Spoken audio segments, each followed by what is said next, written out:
If you don't know how to nurture leads, don't do Facebook. Stop. If you're spending money on leads, this episode might make you uncomfortable. That just increases the probability of conversion to a booked appointment. This isn't a marketing episode, it's an operation episode. We reduce lead spend by 48%. If you're running Google ads, LSA, Yelp, Facebook ads, you're leaking money. We took them from like a 40, 50, 60% booking rate to a 90% booking rate, like overnight.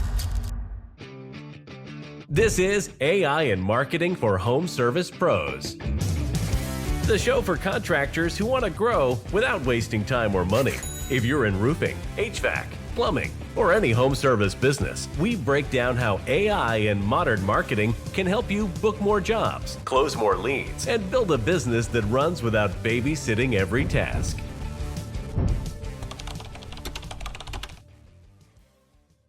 If you're spending money on leads, but not seeing the revenue you expected, this episode might make you uncomfortable because according to the data and according to today's guests, the problem usually isn't the lead. It's what happens after the lead comes in. I'm joined today by Lynn Wise, founder of Contractor in Charge, and we're diving deep into one of the most overlooked profit levers in home services, speed to lead. Here's what most contractors don't realize. If you respond to a lead within 5 minutes, you're dramatically more likely to convert it. Wait 30 minutes and the probability drops off a cliff. And the average home service company, they're responding in hours, sometimes the next day. In this episode, we break down why 70% of inbound calls have nothing to do with revenue, why booking agents and customer service reps should not be the same person, how companies are reducing cost per lead by nearly 50% just by fixing call handling, why bad leads are often mishandled leads, the difference between marketing qualified lead and sales qualified leads, how to structure your call center to 5 distinct roles where AI actually helps in booking and dispatch,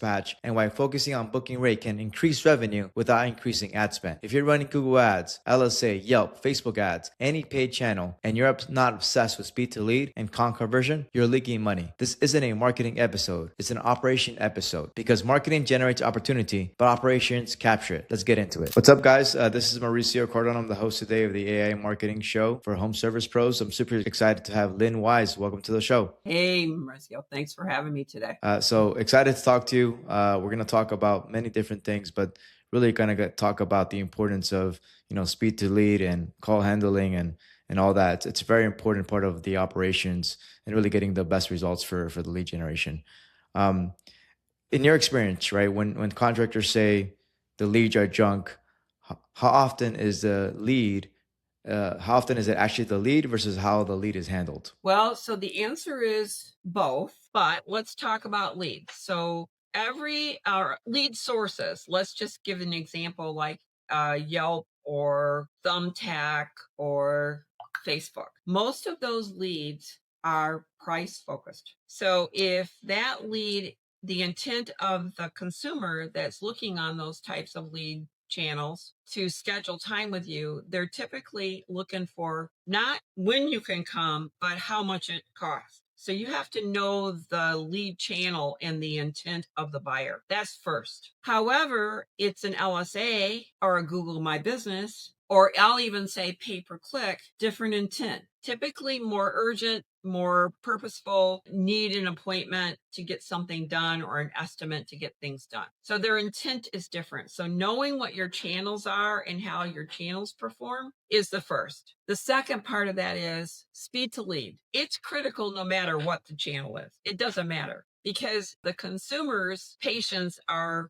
not very long, right? So they want to talk to somebody or they want to engage because they're busy just like we are, and their purpose is to get something taken care of. And so if you don't answer in a timely manner, whether it's an inbound phone call or even if it's an email or a text, they're moving on to find somebody else to talk to. So their speed to lead is one of the critical success factors in securing the conversion to a booked appointment. So that is one of the critical things. The intent to buy is why I bring that up. It's also what's going to be the script or the approach that you're going to take on that lead source. Are you prepared? Because I can tell you, giving somebody who's looking for a price an answer, well, we don't give prices over the phone. What are they going to do? They're going to listen to you for about 2 minutes and hang up and go move on to somebody else. So we've got to figure out how we address the intent with also the person or the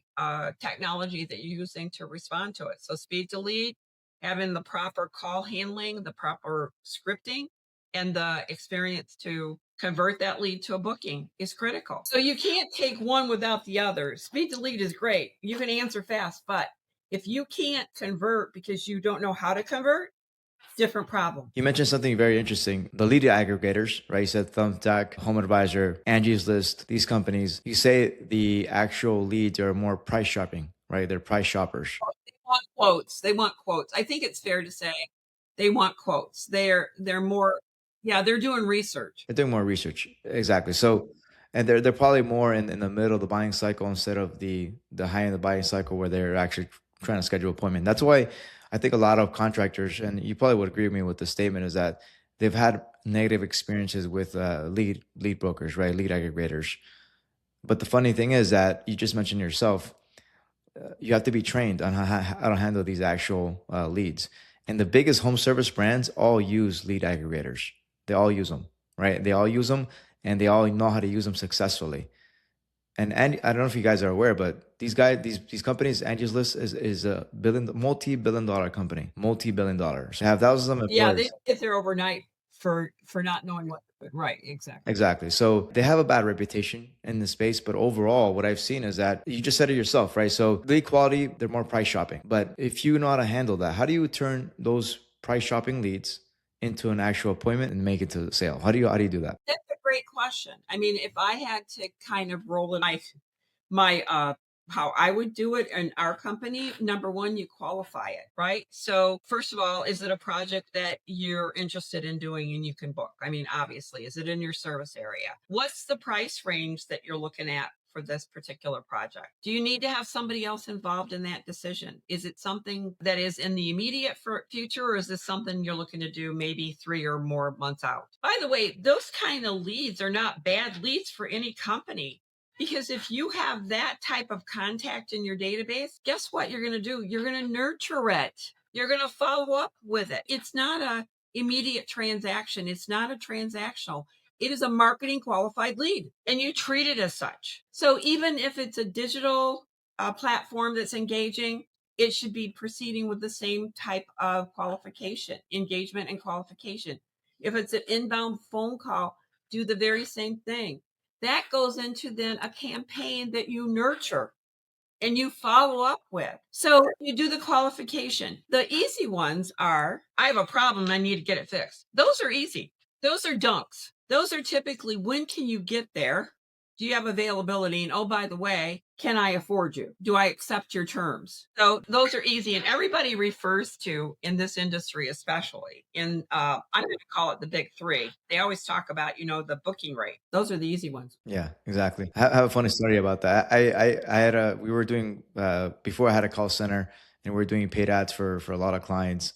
And there's one client that our call center booked like 25 appointments in 1 month, and they spent like $2,000 in total, which is like very low back then. That was really low. And the guy ended up closing one of those appointments, and the appointment he closed was there's actually a tree that fell on the roof. That fell on the roof. That's the appointment he closed. Oh, wow. There's a little tree on the roof. Of course, it doesn't take any salesperson. There's a tree. They're gonna hire the first person that gets there. They're gonna hire because they need that problem fixed right away. That's right. But if there was a hole in the roof, he's going to shop it. He's going to research it and say, how can I, depending on the claim and all of that other stuff, kind of to your point. But this is about knowing the lead type, the intent of the buyer, and then how to collect and create the lead pipeline. Not everything is going to happen today. And so what I see, especially in the big three, they're very transactionally driven, right? So transaction. And what they typically they suffer from is nurturing of leads. And it's like, you paid for the lead, don't lose it, even if you don't book it today. And the other thing that I see that's absolutely crazy is that they talk about return on ad spend. Well, that's easy. So you take that $2,000 spend that you just talked about. I could have sold a $20,000 job off of it. Well, that covered the cost of my $2,000 spend. I would say that's the wrong way to look at it. How many appointments did you convert from the leads? Now you've got a true conversion rate from that lead. Now, how you convert to a sale, that's a different question. So you can't, I can book the appointment, but if you can't sell it, different problem. Exactly. So based on what you recommend, right? If you have if you're trying to scale a company, a home service company, and they're using not only paid ads, but also lead aggregators, you would actually train or outsource the person handling the calls specifically for each channel. So you would handle Facebook leads differently. You would handle Google leads differently versus a lead on Angie's list. Each channel will have specific training and script. Is that 100%. Because it's not the same training as my drains are clogged and my sewer's backing up. It's not. Totally different training. And by the way, I don't know of any operators, home service companies, that don't supplement their capacity needs with paid leads. They all do, for the most part. Some of the more branded companies that have been in communities and areas for many years and have a brand name are lucky enough to spend less, I would say, in the short term. But you have to be relevant, right? And part of the relevant story is the brand and the capacity to deliver against on demand. So you can't do one is, they're all important. And this is why when you answer, I answer the questions like, I can't leave one out. They all count. They may be weighted differently depending on the time of the year or depending on the type of the lead, right? So, but lead aggregators, if they're not, they should be part of all of everybody's marketing budget. And you need to you can't look at it as one unit. You have to look at it differently. So your ad spend is different, in my opinion, based on the channel and based on what type of leads you're trying to put in your pipeline. And if you don't know how to nurture leads, don't do Facebook. Stop. Do social media.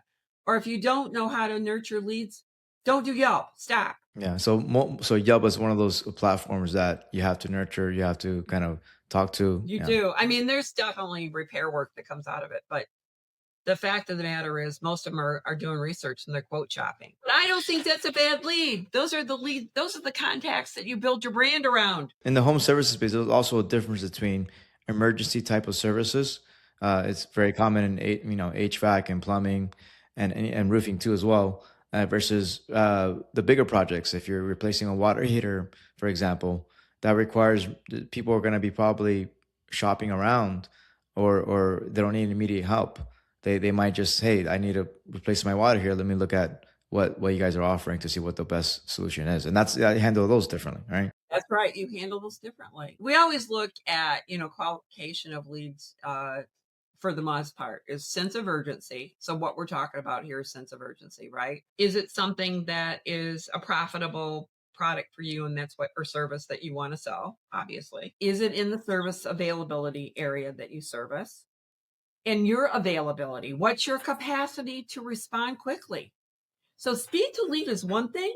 You answer the lead, but if you can't get there for 4 months, who cares? Yeah. So that's how you basically, I guess every company is different, but that's how you kind of measure, you call it a marketing qualified lead, right? If it has those specific things, right? Urgency, project, timelines, pricing, and then the right area. And then if you can actually service it.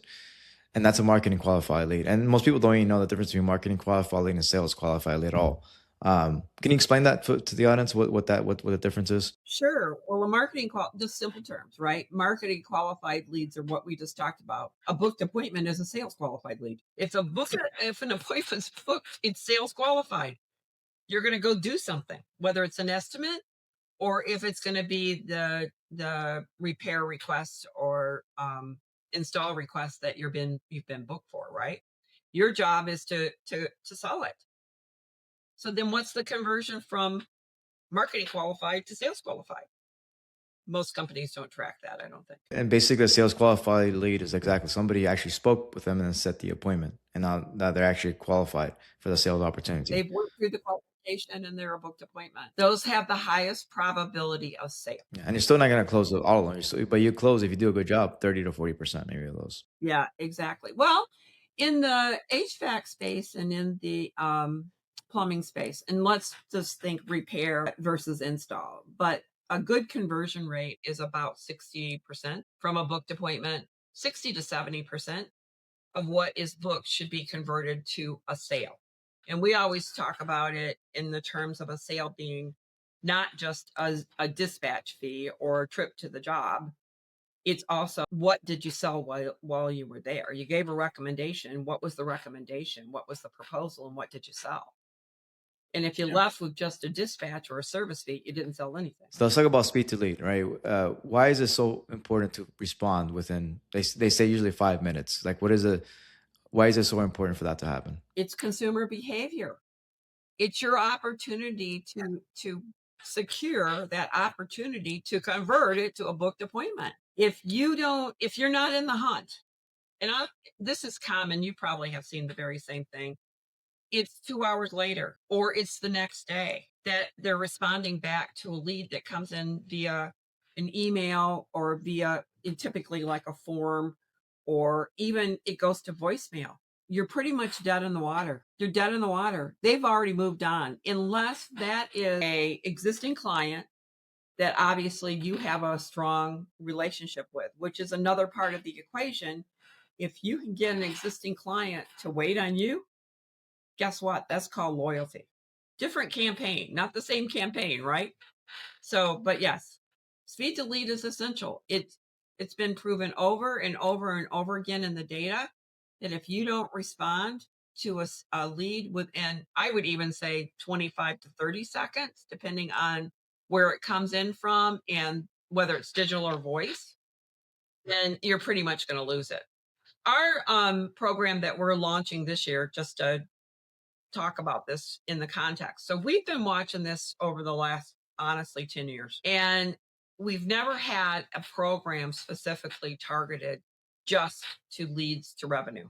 And so our program is to have a first call answer on 97% of every lead that comes in the door. That's big. That just increases the probability of conversion to a booked appointment. So it checks the box for the first criteria to be in the hunt, right? The rest of it then happens, what happens after you respond and engage. That's the other part we talked about. You've got to have the right training on how to respond to the type of lead, because not every lead is equal. What tech or tools do you use to facilitate that? I mean, there's a lot of different tools out there. What do you typically use for your clients or for yourself? Well, two things. So there's so I'm a co-founder of a platform called OnePath.ai. And it's really about taking the website and turning it into the conversion tool itself. So it is its stack is a text to book, an online scheduling tool, and then forms response with email. And it's AI engagement first. And then our process is, if that inbound via digital wants to speak to a live agent, boom, we transfer immediately. If it's a certain type of lead, let's use urgency as one of those things. So no heat, sewers backing up, roofs falling through, it immediately goes to an agent. We don't even try to engage it and qualify it with digital. Now, if they want to stay in the digital platform, we can certainly accommodate that, but that's how it's designed. It is also stacked with a voice AI, and we look at voice AI as being a triage, not necessarily the first response. We find that, in non-urgent situations, collecting information, etc., voice AI works great. But we also know that about 80% of the time, when the consumer has a choice, they will select a live agent, depending on the lead type. So you got to be aware of where that's at. We also know that the abandon rate on voice AI is about 35 to 40%. People hang up, they hear it, they hang up. It's a low-cost solution, but is it? No, not when you add in the cost of leads that you don't respond to, or even get a shot at. Yeah, I've talked to a lot of different owners in the space about AI and how they handle phone calls. Consensus that I've come to is that you have to have like a mix, right? Most of it's human during the business hours, but you also want to have it the ability to after hours and people, because obviously people are not going to, unless you work 24/7, probably not the case. Most companies, it's going to be, you have that uh, ability to handle calls after hours, or whenever that time. So you combine both, and based on the what I'm reading is that for AI to really like it takes a lot. Actually, it takes about 7 to 8 months to actually get it to work where you want it to be. It takes a little bit of work for that to happen. That's why most people still prefer humans, because it's empathetic, with the right training, and it gets better results like that. But it's a combination of both, because it gives you that best results that I've seen.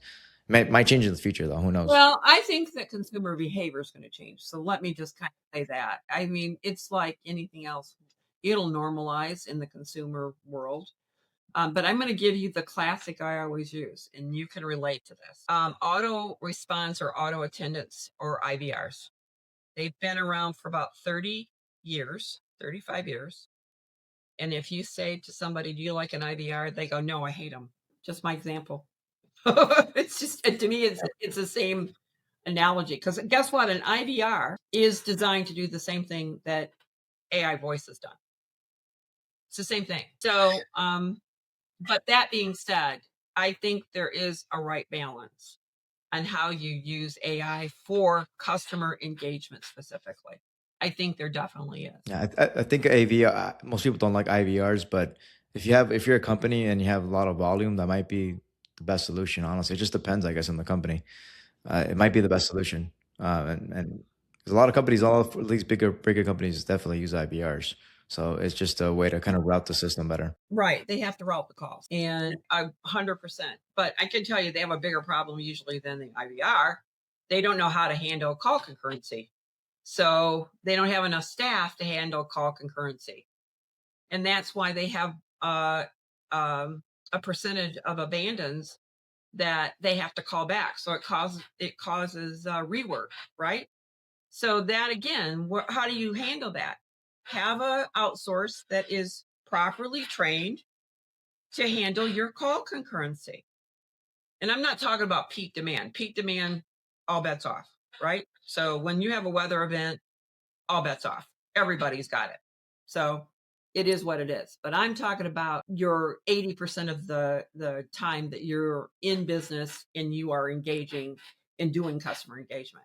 You need to have a plan for call concurrency, unless you don't have enough business and you think you couldn't handle it for sure. And you know what I'm speaking about with call concurrency. You've been in the call center business. Yeah, you recommend, because most businesses, they have an internal staff to handle calls and CSRs, but you recommend to outsource a specific, just the inbound leads, not the actual phone calls or customer service, like the customer calls, but the actual inbound leads. You recommend. Why do you recommend that? Because of focus in first call resolution. Unless you've got a staff that is dedicated to being a booking agent. And what I mean by that is, and you've seen it across multiple operators, they book a call and the next call they take is, where's my technician? When's my appointment? Can I get a bill? We just did an analysis on a client we're doing right now. And last week, 47% of their call volume, 47% of their call volume had nothing to do with revenue. Yeah, we're just regular customer service calls. Their customer service calls. I'm not saying you ignore them. I'm saying that you route them differently. And those actually, again, we've collected data for about 10 years. And what I can tell you in the HVAC, plumbing, and electrical space, about 30% on average are bookable leads. Bookable leads. And this is inbound voice. I'm not talking about digital. Inbound voice. That means 70% of your call volume is everything else. Vendors. Where's my technician? My part's on order. When's it going to get in? Technicians calling in wanting to know what their next jobs are. All of that other stuff. And you need to obviously handle those. I'm not saying not handle those, but where we're at in 2026, we're going to help clients understand what can you automate. So like in this particular case that we're working with this one client, they actually had their native GPS turned on for their iPads so that the client or the tech tracking could work for a customer. That's great, but nobody told the customers. So we're building that in the front end when we book an appointment to say, oh, by the way, let us tell you how you can keep track of your appointment and your technician. You're going to do it by doing this with the link, etc. So it solves a problem, and actually it's a more customer friendly experience. I can see that for sure can work. One thing that I do have a question on is about attribution. For example, if you want to track the calls from the website, it would be difficult to determine how many calls are, if you have, how many actual those phone calls that come to the website are actual leads. It would be difficult to determine because like if you're sending traffic from Google, from the website, all that stuff, it's difficult. So you would recommend just having maybe the way to do it is just have, if someone wants to book an appointment, call this number versus another number, so you have multiple numbers. How would you recommend that? How would you implement that? So there's a couple of ways, but I'm going to talk about the majority of who we work with are typically working when they've already got attribution turned on, whether it's with a call rail or Ringba or somebody of that sort. They're using call tracking numbers today. So they've got several hundred usually. And so you can identify your paid lead lines, and you can, of course, forward those all to one single line, right? So that's one. So the call tracking is in the back end. However, what we are really looking at is what we're calling closed loop attribution. So how do you go from tracking to revenue recognition? And so we are doing that in one path today. So we can tell you the source, and we can tell you how much revenue was generated from the source because we integrate to some of the field service management softwares. We haven't got it figured out for everybody, but we think that is the holy grail. So if you can do closed loop attribution, you've really got now the whole track, because otherwise, you're right, it's a gray area. And what has been done over the years is, how did you learn about us? Well, everybody's going to say what? Google. That is not the right way to track that, but people still do that. But call tracking is actually the right way to do it. But you've got to call tracking is only one part of it. You've got to have the attribution of the source to include track it to the closed revenue side of it. And we track the dispositions by booking, and then how do you then tie booking to revenue? Yeah, so it's there's different CRMs that have that ability, and you're a closed loop attribution with the phone number tied into the revenue. That makes sense.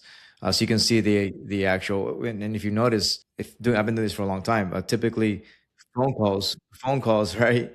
Inbound phone calls are versus if it's a lead, right, versus a form submission. Phone calls in the home services space have typically much higher close rates versus a form submission, and obviously there's a lot of people that do. But I also think that is also not treating the channels different too. Again, even if I would say that digital will always, at least today, will be lower than the live agent engagement.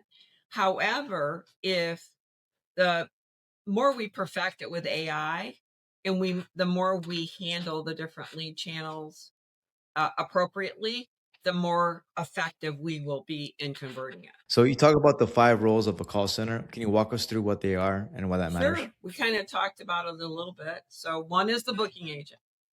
It is a role that stands on its own. It has a high accountability to what? Closing booked appointments. Period. They don't do other stuff. That's what they do.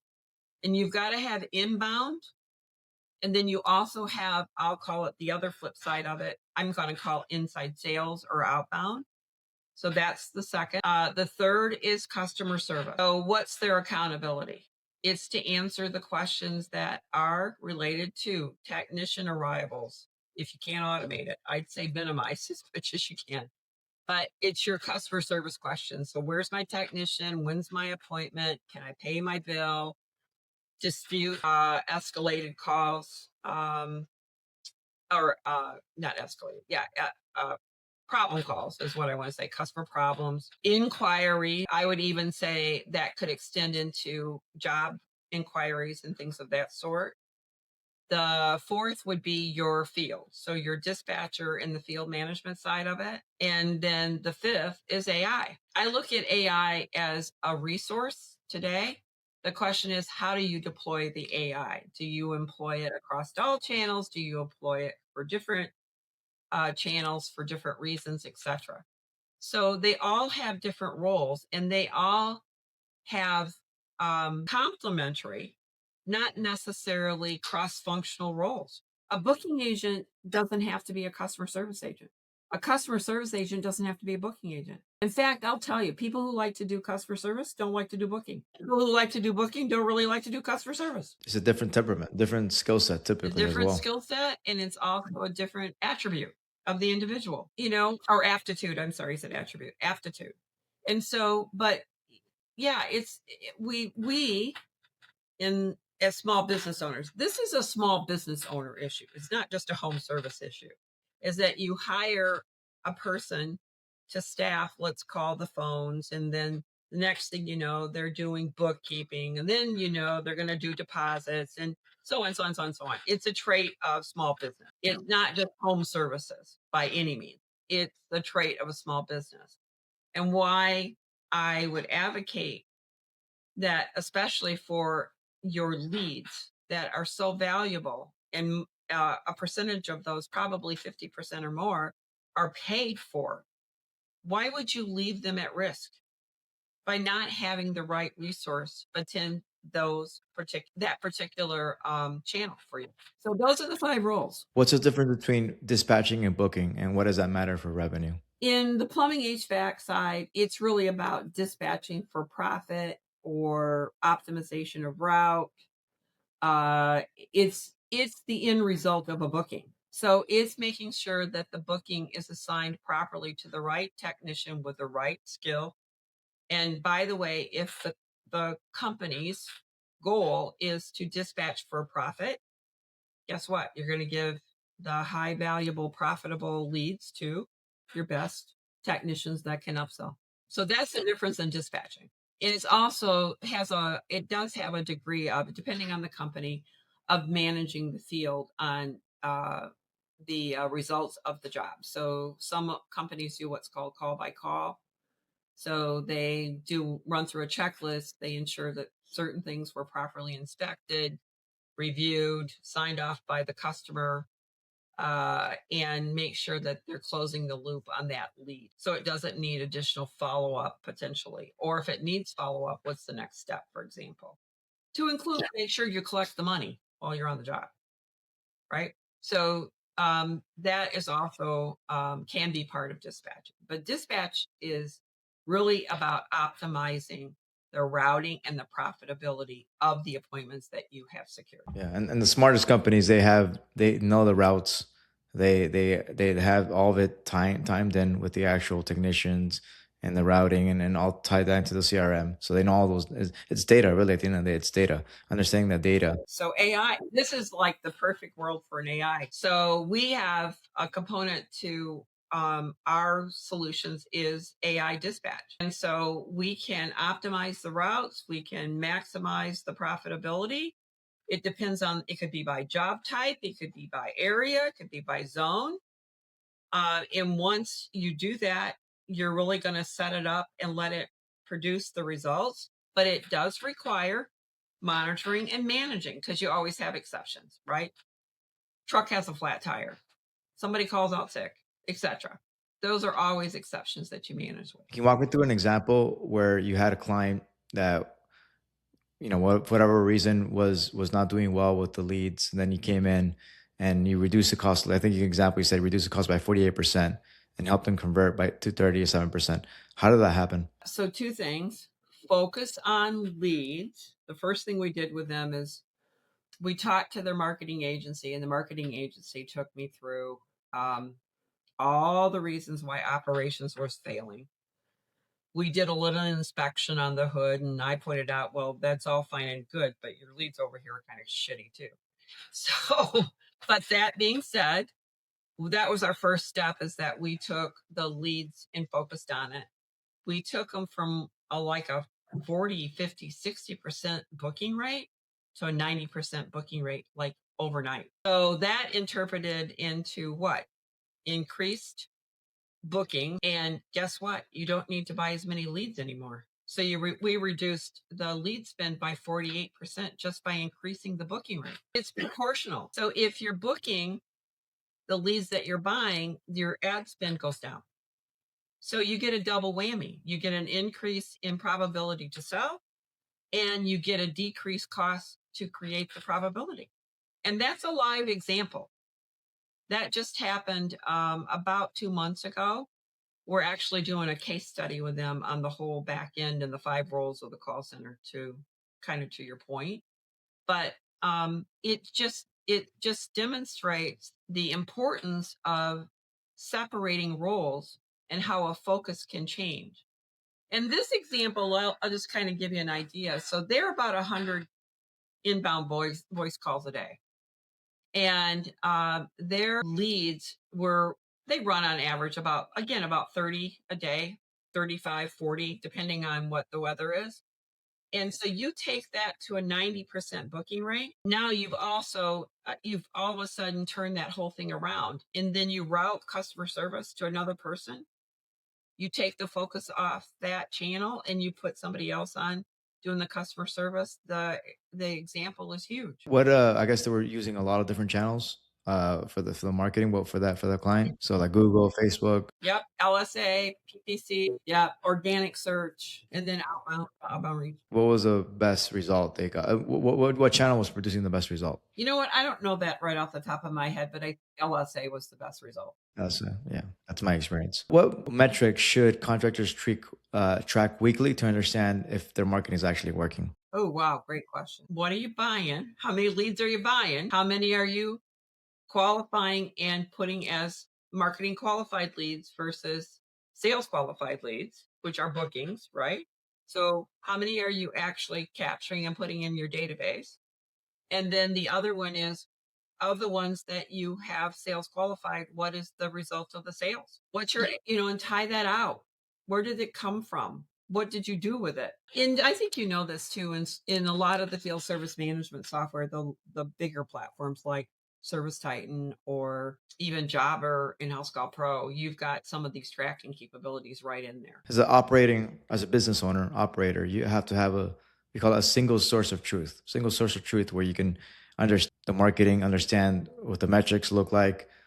And it's really about that. You'd be surprised. It's very, very well, even bigger companies that do not know their numbers, and that's the frustrating thing about this is that at the end of the day, like if you are hiring someone, if you're not really making decisions based on data, then you're just lighting money on fire. Really, that's what it comes down to. Especially in today's world, the data's there. Even if you have to manually compile the data's not so overwhelming that you can't compile it. So, but yeah, we are in our world. We do have a dashboard for source of channel and conversion by channel.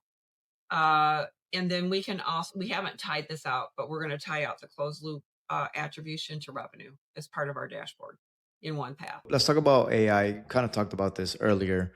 Where do you think contractors can use AI effectively in the actual call center? What specific parts do you think they can use it? I do believe that digital engagement with AI is working.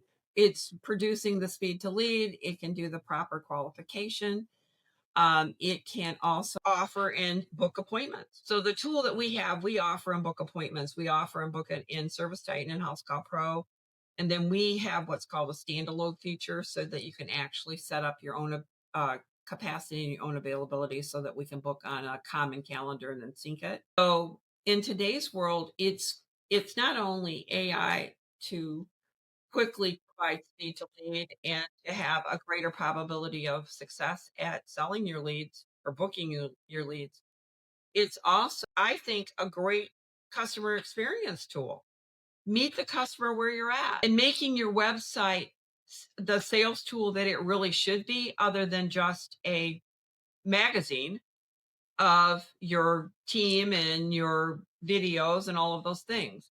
It also is a sales conversion tool. It allows your website to be the sales conversion tool with AI being part of that tool set. If a contractor listening today wanted to improve revenue without increasing marketing budget, what's the first operational change that should make? Focus on booking your leads, period. Have a dedicated resource just to leads. Where do people find you, Lynn? So we have a new website going up on the 23rd, but we have our old website. It's contractorinCharge.com. We are on Facebook, contractorinCharge.com. We are on TikTok. We are on Instagram, all that good fun stuff, as well as LinkedIn.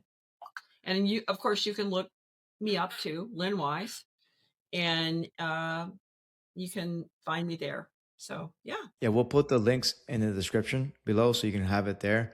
But if you guys want to reach out to her regarding, having a call center, like booking appointments, like she said, with the leads that you're paying for, then obviously you can reach out to her and get more information about how that works for that. So Lynn, I really appreciate it. Thank you. Thank you for your time. We appreciate it also. Thanks. Have a good one. Thanks for listening to AI and Marketing for Home Service Pros. If you got value from today's episode, do us a favor. Follow the show, share it with a contractor friend, and leave a quick review. Want help using AI or smarter marketing to grow your business? Head to contractormarketingpros.net and book your free strategy call.